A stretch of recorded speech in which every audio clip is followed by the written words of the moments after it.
Muy buenas tardes y bienvenidos y bienvenidas a Bonita Radio. Carmen Enita Acevedo les habla.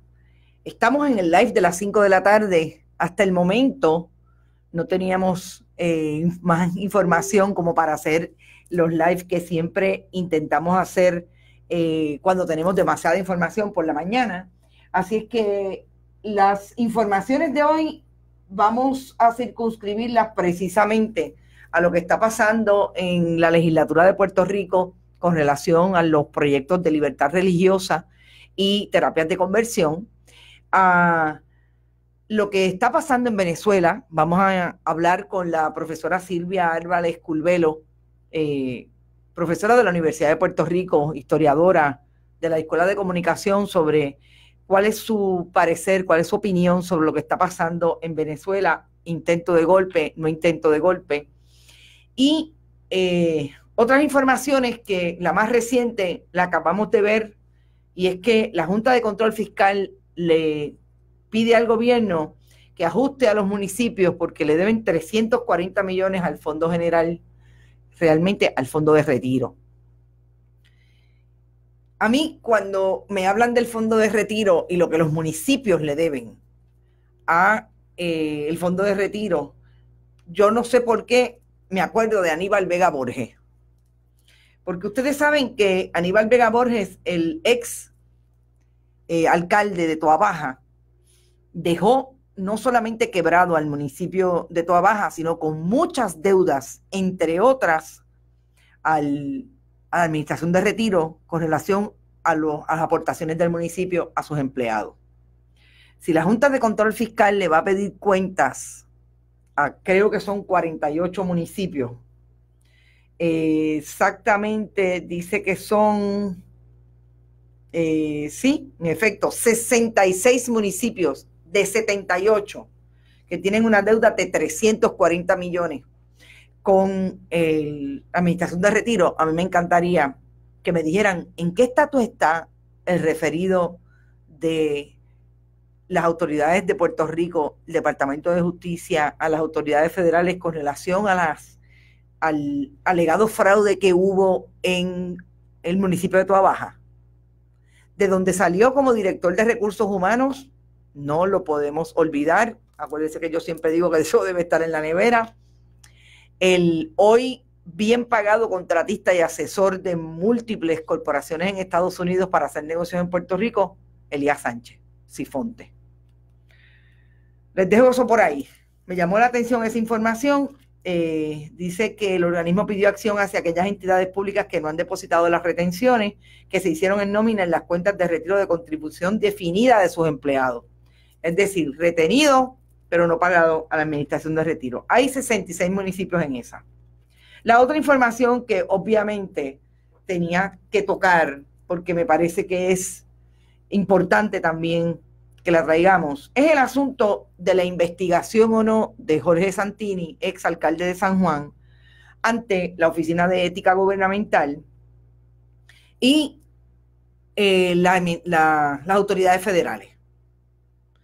El asunto de Jorge Santini es interesante porque la Oficina de Ética emite una opinión a raíz de que el presidente del Senado, donde Santini es contratista, le pide a Ética que le dilucide si Santini puede trabajar en la legislatura, en el Senado en este caso, mientras fue activado porque él es coronel de la Guardia Nacional a partir de la emergencia de María. Hay un asunto en las fechas que son importantes. Santini ya era asesor del Senado en el 2017 y fue activado en la Guardia Nacional en medio de la emergencia el 20 de septiembre. Pero la petición de información o de opinión que le hace el Senado a través del Chief of Staff, así mismo lo dice la carta, a la Oficina de Ética, fue en el 2018, en agosto del 2018, y entonces, cuando lo activaron, ya era contratista, pero entonces no dice cuándo o sea, lo activaron en septiembre del 2017, pero es en el 2018 que piden la opinión. Eso no lo tengo claro. Pero serán cosas que habrá que atender. Específicamente, el 10 de septiembre del 2018, no fue en agosto, el 10 de septiembre del 2018 es esa carta de ética al presidente del Senado. Y esa carta, entre otras cosas, hace toda una relación de hechos. Dice, nos están preguntando si puede trabajar allá durante la emergencia. Le dice la directora de ética, Zulma Rosario Vega, que cónsono con lo anterior, después que discute toda la jurisprudencia y el Estado de Derecho con relación a un contratista versus un puesto, consono con lo anterior, concluimos que el licenciado Santini Padilla, como asesor legal de la Guardia Estatal, no es un servidor público de la rama ejecutiva, sujeto a las disposiciones de la Oficina de Ética y por ende la oficina no tiene jurisdicción sobre este. Yo estoy perdida. ¿Cuándo se supone que usted le pida la opinión a ética? Pues antes, yo me imagino que cuando está pasando el asunto. Porque mire, el problema de Santini no es si tiene un problema ético por haber sido contratista de Guardia Nacional versus el Senado. Es que aparentemente el día de Santini para la emergencia de María tenía 70 horas. Porque es que hay una facturación que pasa de las 24 horas. Entonces, si usted es un coronel activado de la Guardia Nacional, que obviamente sabemos cómo se trabajó en ese momento, pues, ¿verdad? Pues no puede facturar al Senado que estaba inoperante versus la emergencia. El día tenía 24 horas, tiene que cuadrar, tenía que dormir, tenía que comer. Con eso los dejo. Porque hoy hubo como este dimidirete entre algunos medios de si dijo lo que dijo. En las redes sociales también veí una nota de alguien que decía, no, la prensa miente, no hay ninguna investigación. Pero la oficial de prensa le dijo al Nuevo Día, la oficial de prensa de ética le dijo al Nuevo Día que sí. Y entonces hubo como ese dimidirete y cuando yo veo las cartas digo, pero perdóname, o sea, ¿quién está diciendo la verdad aquí? ¿O quién está ocultando información? Pero para empezar, lo que no cuadra es cuándo piden la opinión. Si usted la pide a casi un año después, digo, literalmente un año después, está raro. Pero con eso los dejo. Entre otras cosas, las vistas en la legislatura.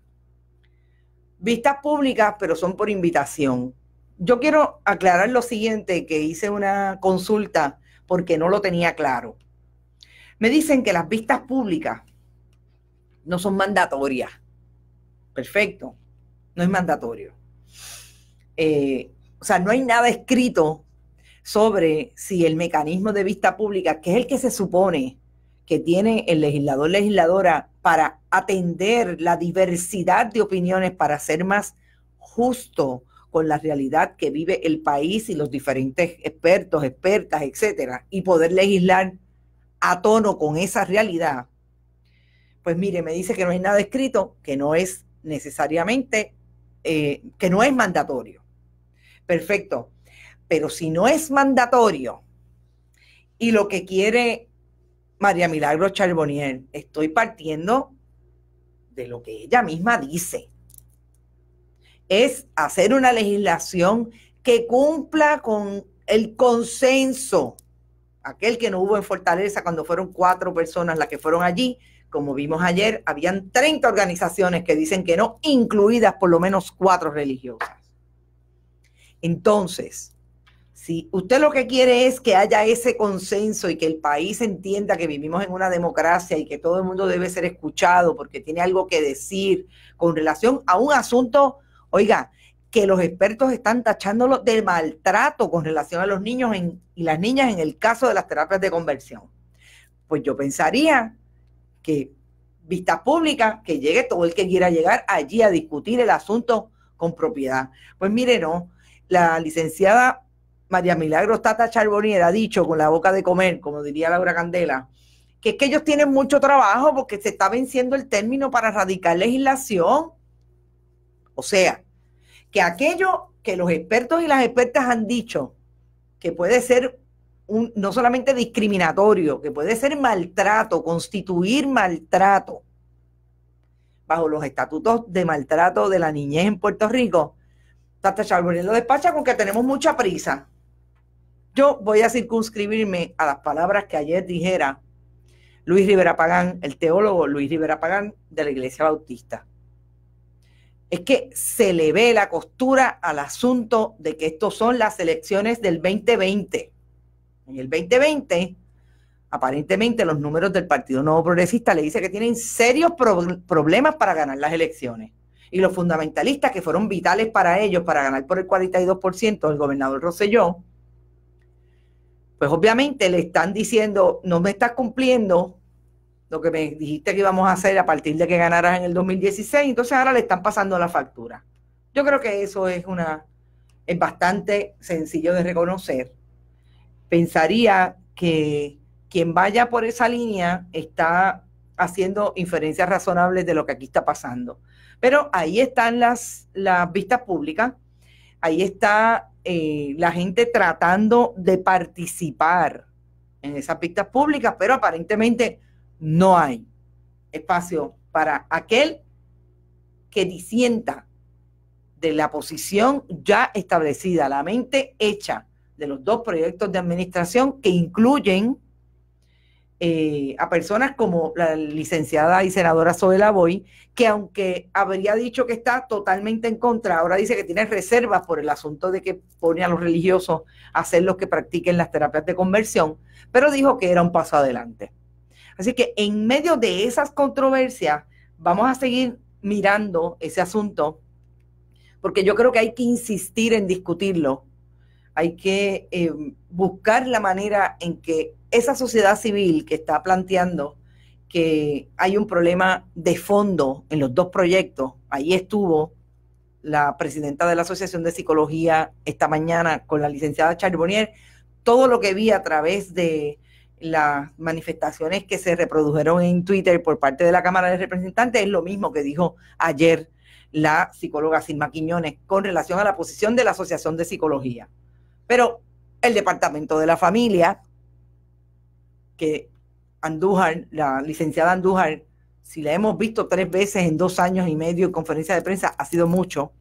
Lo que tiene que decir a eso es que sí que está de acuerdo porque ya no le ve ningún problema legal. Ese es el Departamento de la Familia que tiene que proteger, o sea, que una de sus misiones es proteger a la niñez de este país. No pasa nada. Ella dice que todo está bien y que vamos para adelante con los proyectos.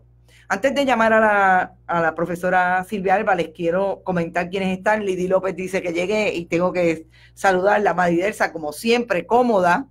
Estoy aquí presente, dice, sentadita cómoda hasta que contesten, me dice. Sí, eso es parte de los problemas. Lili Burgos siempre está por ahí también. Y bueno, y obviamente Jordi Lizarri y compañía desde Nueva York. Qué raro que no veo a los compañeros y compañeras de Texas que siempre están por ahí y nos envían. Sí, está por ahí ya la vi, Magdi Cabán, qué bueno que estás por ahí. Bueno, vamos a llamar a la profesora Silvia Álvarez Curbelo. Antes de llamar a la profesora, tengo que decirles que aparentemente la salud de Rafael Hernández Colón, el ex gobernador de Puerto Rico, está en precario. Dicen, pues, que sí, que parece que tiene serios problemas de salud y bueno, es interesante que hoy, cuando me dijeron que esto estaba pasando y estoy preparándome para el programa y un poco para hacerle las preguntas a la profesora Álvarez con relación a Venezuela, yo tengo un recuerdo bastante claro de mi niñez, cuando en Puerto Rico había noticias sobre Venezuela y los diferentes intercambios culturales y económicos que había con Venezuela. Por una razón, ¿verdad? Mi bisabuelo era supuestamente venezolano, digo supuestamente porque realmente es algo que sigo estudiando, ¿verdad? De dónde venimos, el abuelo de mi, el padre de mi abuelo. Y era de apellido Betancourt, así que había siempre una relación y una cercanía por ahí en que Rómulo Betancourt, que fue un expresidente venezolano que incluso vivió como exilado en Puerto Rico. Y me encuentro con un discurso de Rafael Hernández Colón del 1987, precisamente cuando está yendo a una visita a Venezuela para intercambiar esfuerzos con Venezuela. En aquel momento entiendo que era Carlos Andrés Pérez el presidente, esfuerzos en el área de económica, en el área cultural, etcétera. Y en contraposición me planteo que hoy el gobernador de Puerto Rico, mediante Twitter, dice que está atento a la situación de Venezuela, sin mucho más trasfondo. Cuando uno lee un discurso, una participación pública de un gobernante en el 1987 versus lo que estamos viendo hoy en el siglo XXI, 2019, pues uno dice, wow, que mucho ha cambiado la política y las relaciones y la visión y la proyección pública de los gobernantes en Puerto Rico. Otro Betancourt presente, José Betancourt desde Nueva York. Qué bueno que estás por ahí. Lizeth Morales, muy bien, así me gusta que estén todos por ahí. Vamos a llamar a la profesora Silvia Álvarez, que yo espero que nos esté escuchando y por lo menos nos pueda comentar, entre otras cosas, porque quiero que me comente incluso esa relación que hubo en Puerto Rico histórica con Venezuela, que viene desde Luis Muñoz Marín en el caso de Rómulo Betancourt y otros líderes en Puerto Rico, como lo fue con Costa Rica, como lo fue, además de Venezuela, también otros países, Chile. Profesora Silvia Álvarez Curbelo, usted está en el aire. Hola, buenas tardes, Carmen Enid, y buenas tardes a los internautas y a todos los que nos estén escuchando. Bueno, vamos a empezar por la situación de Venezuela hoy. Ajá. Venezuela aparentemente esta mañana está en un proceso de un intento de coup d'etat, o sea, un intento de golpe de Estado. Las imágenes son, pues, obviamente hay participación de un liderato de alguna manera militar, el pueblo que podríamos decir que puede estar con Maduro y otros que no están con Maduro, pues están bien ahí, pues sus problemas de violencia en ese sentido. ¿Cómo lo ves hasta donde podamos llegar en términos de comunicación y de lo que nos estamos enterando a través de diferentes medios? Bueno, precisamente uno de los problemas es la comunicación, porque desgraciadamente, pues el régimen ha cortado algunas de las vías principales de comunicación, es decir, con YouTube, algunas de las otras redes, TN tuvo problemas, es decir, muy irregular la transmisión de información. Yo he estado monitoreando algunas emisoras y algunas plataformas latinoamericanas. Claro, lo que uno nota, también lo percibimos en las redes sociales con esta de... Tenemos problemas con tu comunicación. Son unas posiciones extremas. Es decir, no, Silvia, tenemos problemas con tu comunicación. Yo no te llamé, sí, te llamé a un teléfono de tierra. Tengo problemas, se está entrecortando. Ajá, ¿me estás oyendo ahora? Ahora sí. Ok, te estaba diciendo que había problemas, me parece a mí, o sea, hay problemas con la comunicación. Yo he estado monitoreando plataformas, por ejemplo, de Colombia, de Cuba, de la Argentina, viendo cómo ven la situación y los pietajes que sacan, ¿no? Y la situación es muy, muy fluida. Okay. Yo creo que hubo un adelantamiento de algo que iba a ser mañana. Ajá, es posible. Es decir, eso parece que ha sido parte del problema, ¿verdad? Que ha habido se tuvo que anticipar algo que se cuajaba más para mañana. Obviamente, un golpe mediático publicitario muy grande con la liberación, vamos a ponerlo entre comillas, comillas, ¿verdad? Sí. De Leopoldo. De Leopoldo, sí. Es una figura, Leopoldo es una figura muy interesante, mucho más carismática que el Guaidó, y tiene un arrastre popular, ¿verdad?, entre los opositores de Maduro bastante grande. Se rumoró en un momento que el jefe del Estado Mayor Presidencial estaba al lado de el grupo de Guaidó, es decir, se había desplazado ese grupo y había sido instrumental en la liberación de Leopoldo López. Son los que están usando ahora los cintillos azules, ¿verdad? Ajá. Entonces, ya a mitad de mañana hubo ya los posicionamientos, ¿no?, de Diosdado Cabello, que es el hombre, sabemos que es el hombre fuerte. El hombre fuerte. Del régimen. También de Vladimiro Padrino, el ministro de Defensa, que es rodeado, ¿verdad?, de la cúpula militar. Pero no Maduro. Maduro ha sido una ausencia, yo te diría, a lo largo de las horas. No sé si en las últimas 2 horas o algo así ha aparecido, pero él ha dejado que sean las Fuerzas Armadas las que hablen, o sea, sus voceros militares. Hay muchos jóvenes en la calle, hay jóvenes tirando piedras, las imágenes de las tanquetas atropellando a los que protestan, sí, le está dando la vuelta al mundo. Fueron 2 episodios, como ya se conoce, ¿verdad? Y entonces son imágenes que redundan, ¿verdad?, cuando vemos cosas como las que ocurren con el ejército israelí y Gaza, ¿verdad? Claro. Digamos, no hago analogía política, lo que hago es analogía de imágenes, nada más del mecanismo de confrontación o de respuesta, claro, que tiene el régimen. Ahora, fue bien interesante esta mañana porque yo te diría que rápido, el vicepresidente Penn de Estados Unidos le dio como una bienvenida a la Operación Libertad.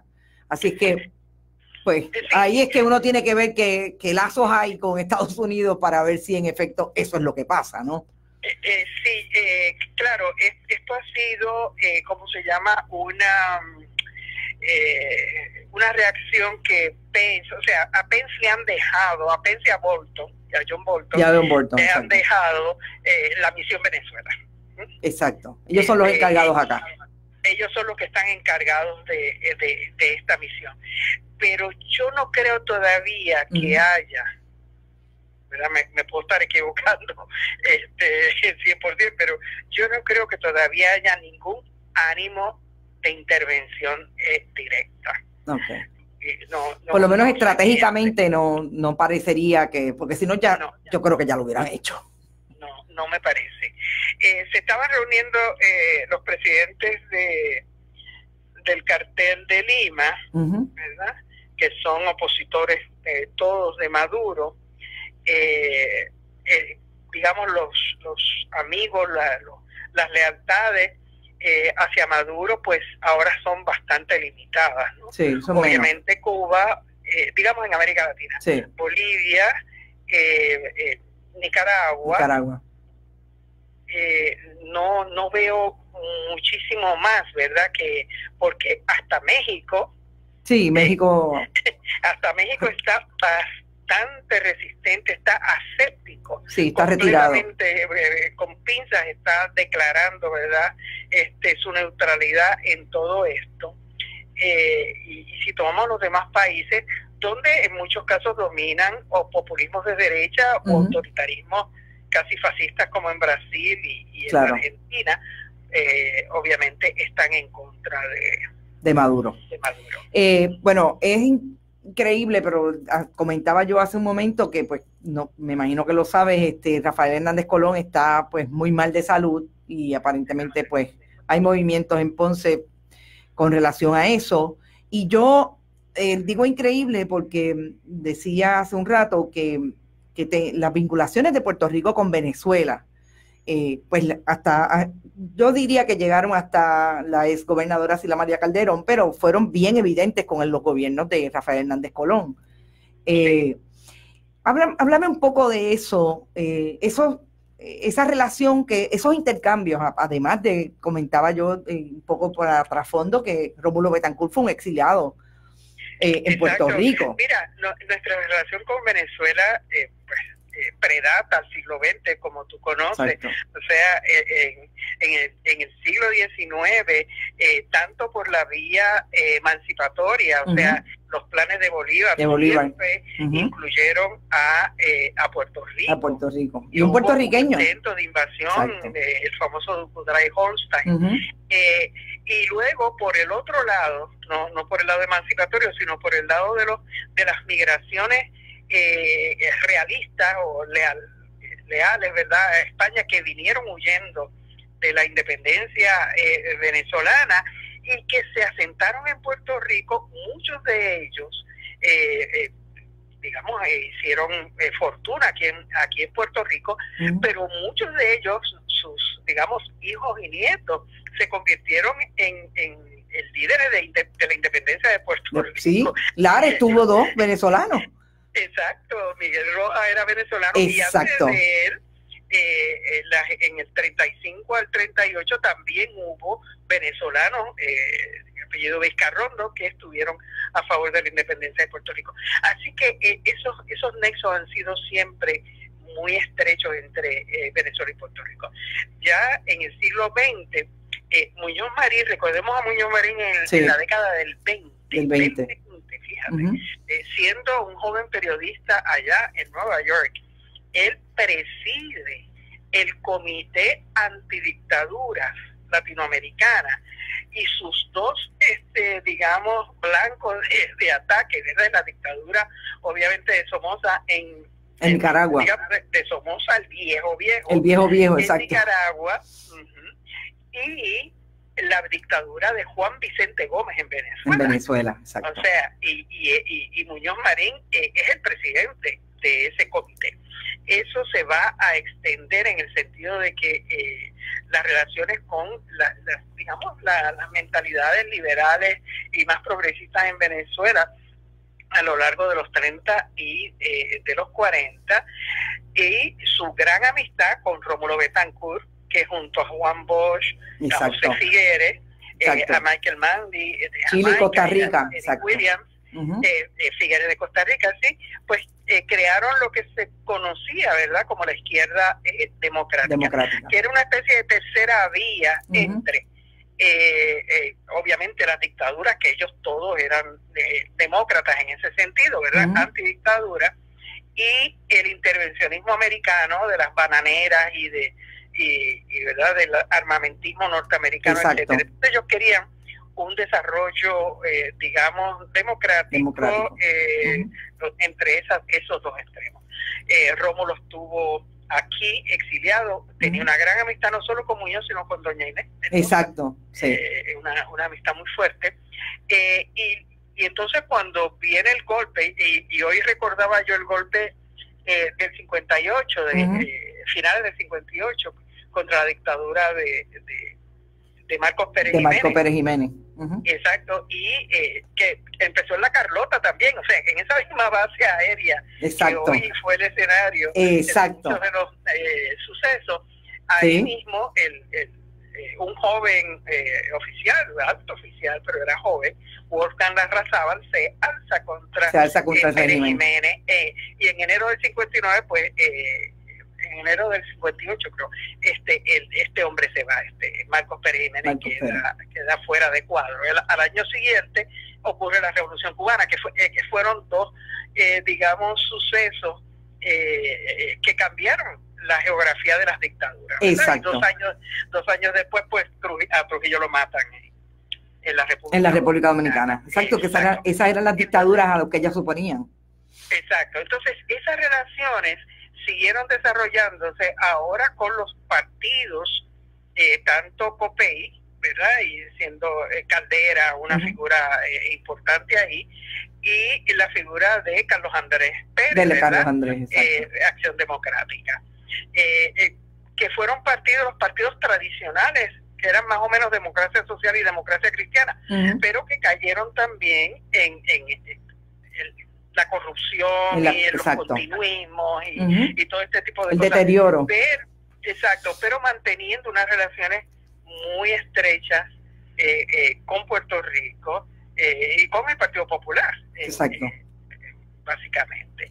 Claro, vamos a tener el momento de Sila donde Sila invita a Chávez. A Chávez, ¿no? Sí.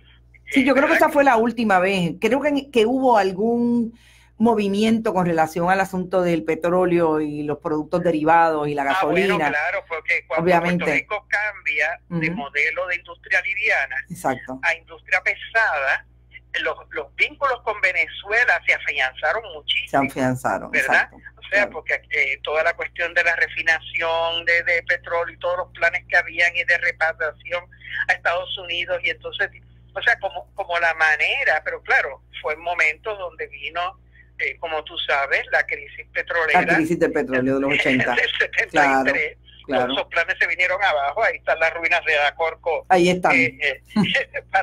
Como testigos de todo Exacto. eso. Así que esas relaciones con Venezuela han seguido.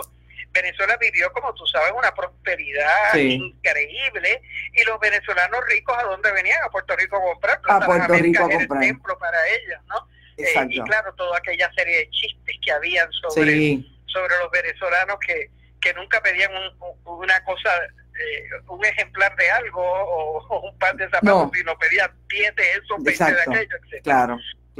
Digamos, porque tenían esa. Y claro, todo lo que ha pasado de allá para acá, es decir, más o menos desde el año 2000, desde el comienzo del milenio, cuando pues el gobierno de Chávez pues fue radicalizando su postura vis-a-vis Estados Unidos, etcétera, y más en cercanía con el régimen cubano, etcétera, hasta lo que vemos hoy. Hasta lo que tenemos hoy, claro. Y entonces, pues bueno, estamos con el corazón, porque no queremos que ocurra. Claro. Por supuesto, un baño de sangre allí. Exacto, porque es una guerra entre hermanos, o sea, es una hasta cierto punto una guerra civil, ¿verdad?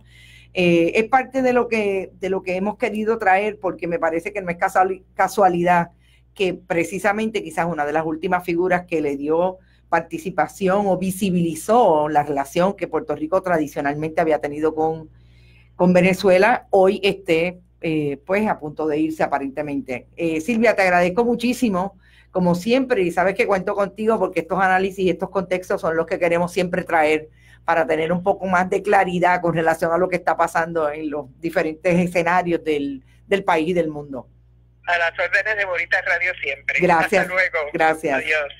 Bueno, escucharon, yo creo que decía Magdi que es una muy buena clase de historia, gracias. Silvia Álvarez es quizás una de las historiadoras más puntuales y más brillantes que tiene la Universidad de Puerto Rico, y digo tiene porque a pesar de que está jubilosamente retirada, comparte con nosotros sus análisis y es parte de Bonita Radio desde el día 1.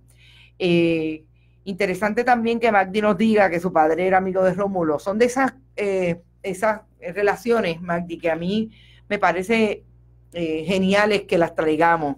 Yo, para decirles hasta qué punto este asunto de Betancourt y la participación por lo menos en la tradición oral que tenía mi familia, específicamente mi abuela, que no era o sea, fue una hija ilegítima, y más tarde, fue mucho más tarde en su vida que su padre pues estuvo presente y muy poco, pero toda la relación que mi abuela tenía que mi abuelo tenía con esa familia Betancourt era bien interesante, porque esto que dice Silvia de estos venezolanos que vinieron a Puerto Rico, participaron incluso de los movimientos emancipatorios, etcétera, era lo que contaba mi abuela como esposa de mi abuelo, que tenía de alguna manera esa participación en la vida de un venezolano. Así que interesante que Magdi también pueda decir que tiene una relación, porque es que esa es la historia de nuestro país, ¿verdad? Y son los recuerdos y la historia que tenemos que tener presente precisamente para poder hoy hacer análisis de lo que está ocurriendo en Venezuela, de por qué tenemos tan poco espacio de información veraz, que no esté contaminada con los intereses, por ejemplo, de Estados Unidos. Así que, qué bueno que conseguimos a Silvia. Son las 5:35, me fui por 5 minutos, pero hoy, miren, yo ando déjeme ponerla por acá, con una camiseta de la Amnistía Internacional que dice Diverses. Y esto es un proyecto que Amnistía Internacional tiene para jóvenes, y me parece que es importante que estemos hablando precisamente de la diversidad de los jóvenes. Yo me he puesto mi camiseta hoy, que me encanta, y ayer les dije que les iba a contar, y sí, les tengo que contar. A partir del próximo lunes a las 7 de la mañana voy a tener un live, lunes a las 7 de la mañana, con un espacio de café. Y ese espacio, esa discusión, ese análisis que vamos a tener ahí, que viene del fin de semana, se va a llamar así mismo Noticias con Café. Va a ser en el espacio que Buen Vecino Café, un espacio que hay en la avenida Hostos en Atorrey. Nos ha provisto el dueño, un joven empresario puertorriqueño que está echando para adelante un negocio de desayunos y en almuerzos, etcétera, hasta las 5 de la tarde. Y vamos a tener allí lunes, venimos del fin de semana a las 7 de la mañana, y viernes para cerrar la semana a las 7 de la mañana. Noticias con Café, vamos a hacer entrevistas, voy a hacer esto que siempre hago en términos de los análisis.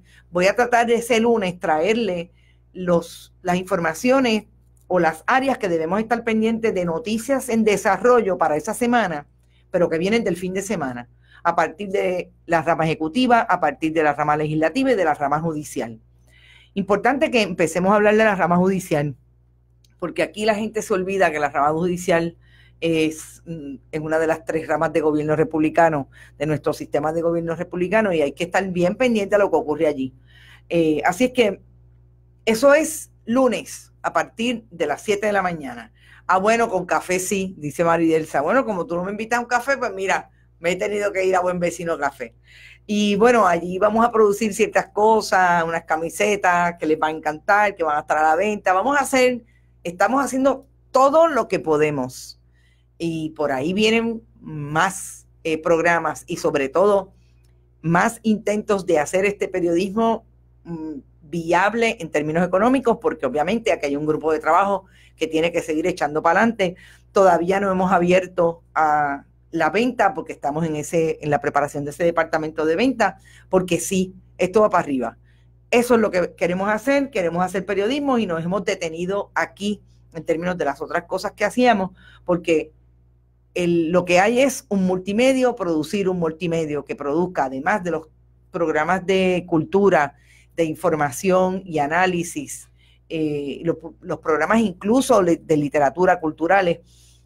Queremos hacer periodismo. Y Bonita Radio está enfocado en llevar ese producto. Así es que no se lo pierdan el próximo lunes a las 7 de la mañana. Mañana es otro día. Maridelsa, no te rías. Suerte desde el lunes. Éxito desde el lunes. Así será. Gracias, Magdi. Nos vemos mañana. El jueves tengo un invitado conmigo, un periodista conmigo, y vamos a hacerlo bien interesante. Hoy el punto eres tú, no es usted, no sé a quién vamos a coger todavía. Como van las cosas, me imagino que a alguien del gobierno. Éxito, y también a la minoría del Partido Popular y el Partido Independentista. Venimos con cosas de ellos también, pronto no, mañana. Nos vemos mañana a las 5. Hasta luego. Éxito.